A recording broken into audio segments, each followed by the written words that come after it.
Prime minister flood relief fund کا auditor general Pakistan اور کسی پرائیویٹ عالمی کمپنی سے آڈٹ کرانے کا فیصلہ کیا گیا ہے۔ یہ بات وزیر خزانہ مفتاح اسماعیل نے لاہور ایپٹما کے عہدیداروں سے ملاقات کے دوران بتائی۔ انہوں نے سیلاب فنڈ میں 40 کروڑ روپے کا عطیہ دینے پر شکریہ ادا کیا۔ وزیر ریلوے خواجہ سعد رفیق کا کہنا تھا، اہل پنجاب کو سیلاب سے تباہ حال بلوچستان، سندھ اور شمالی علاقوں کے لیے بڑھ چڑھ کر مدد کرنی چاہیے۔ فلڈ ریلیف فنڈ بنایا ہے سیلاب زدگان کی مدد کے لیے، اور اس ریلیف فنڈ میں شہباز شریف نے اعلان کیا ہے کہ نہ صرف آڈیٹر جنرل آف پاکستان اس کا آڈٹ کریں گے بلکہ ایک پرائیویٹ کمپنی سے، دنیا کی بہترین کمپنی سے بھی آڈٹ کرائیں گے تاکہ یمان کو یقین ہو کہ ان کا ایک ایک پیسہ جو ہے وہ حقدار کو ملا ہے اور صحیح جگہ پہ لگا ہے۔ اس سلسلے میں ہم بہت شکر گزار ہیں ایپٹما کے ہمارے بھائیوں سے کہ جنہوں نے 40 کروڑ روپے کی ایک بڑی رقم جو ہے وہ پرائم منسٹرز کے ریلیف فنڈ میں جمع کرائی ہے۔ میں شکریہ ادا کرتا ہوں۔ گور اعجاز صاحب نے یہ بھی فرمایا ہے آج کہ وہ 100 کروڑ روپے ایپٹما کی طرف سے اور 1.5 لاکھ راشن کے پیکٹ کی صورت میں دیں گے۔ بلوچستان اور سندھ بہت بری طرح متاثر ہوئے ہیں۔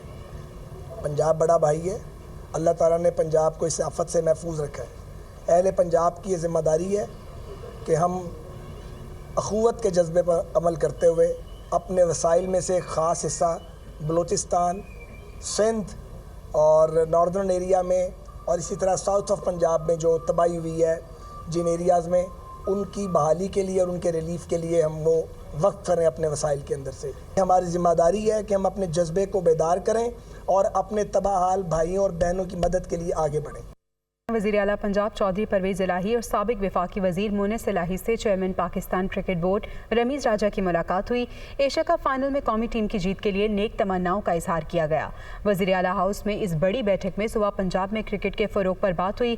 چودھری پرویز الہی اور سابق وفاقی وزیر مونس الہی سمیت چیئرمین رمیز راجہ نے ایشیا کپ فائنل میں پاکستانی ٹیم کی جیت کے لیے نیک تمناؤں کا اظہار کیا۔ وزیر اعلیٰ پنجاب نے کہا کہ یقین ہے پاکستانی ٹیم ایشیا کپ جیت کر وطن لوٹے گی۔ حکام نے ینگ ٹیلنٹ کو صلاحیتوں کو موقع فراہم کرنے اور اسے نمایاں کرنے پر اتفاق کیا۔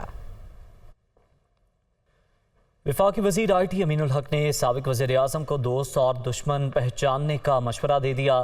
بولے سرخ لکیر کراس نہ کریں، اپنی تنظیم میں موجود لوگوں کو پہچانیں۔ وہ کراچی میں منعقدہ تقریب کے بعد میڈیا سے مخاطب تھے۔ میں عمران خان صاحب کو یہ مشورہ دوں گا کہ کسی بھی صورت میں سرخ لائن کو کراس نہ کیا جائے، اور جو سیاسی طریقہ کار ہے میں جب دیکھتا ہوں کہ ان کے ساتھ اسد عمر موجود ہوتے ہیں اور جب میں دیکھتا ہوں کہ شفقت محمود موجود ہوتے ہیں تو یقیناً میرا خیال ہے کہ مثبت سم سے آگے بڑھتے ہیں وہ، اور جب میں ان کے دائیں بائیں علی زیدی کو دیکھتا ہوں اور فواد چودھری کو دیکھتا ہوں تو یقیناً میں سمجھتا ہوں کہ وہاں سے خرابیاں پیدا ہو رہی ہوتی ہیں۔ تو انہیں خود میں سمجھتا ہوں سابق پرائم منسٹر عمران خان صاحب کو یہ مشورہ دوں گا کہ اپنے دوستوں کو پہچانیں، جو ان کے پرانے ورکر ان کے ساتھ چلیں، نئے لوگوں کے ساتھ اگر وہ چلیں گے جس طرح جن کا میں نے نام لیا، یہ ماضی میں بھی دوسرے ایک سے دوسری اور دوسری تیسری پارٹی میں جاتے رہیں تو یہ پھر آپ کو نقصان پہنچائیں گے۔ وزیر اعلیٰ پنجاب سے پاکستانی نژاد امریکی بزنس مین طاہر جاوید کی سربراہی میں وفد نے ملاقات کی۔ سیلاب متاثرین کی بحالی اور آبادکاری کے بیان پر تبادلہ خیال کیا گیا۔ وزیر اعلیٰ چودھری پرویز الہی نے وفد کو سیلاب زدگان کی بحالی کے اقدامات سے متعلق آگاہ کیا۔ اس دوران طاہر جاوید نے سیلاب متاثرہ کاشتکاروں کو مفت سولر پمپس فراہم کرنے کا اعلان کیا۔ ڈیموکریٹ رہنما کا کہنا تھا کہ مشکل کی اس گھڑی میں سیلاب متاثرین کے ساتھ ہیں۔ وزیر اعلیٰ چودھری پرویز الہی کی قیادت میں پنجاب حکومت نے سیلاب متاثرین کے لیے فوری اقدامات کیے۔ سیلاب زدگان کی آبادکاری کے لیے مؤثر حکمت عملی قابل تحسین ہے۔ محدود وسائل میں اتنے بڑے پیمانے پر اقدامات اٹھانا وزیر اعلیٰ پنجاب کی حکمت عملی کا واضح ثبوت ہے۔ طاہر جاوید نے چودھری پرویز الہی کو امریکہ کے دورے کی دعوت بھی دی۔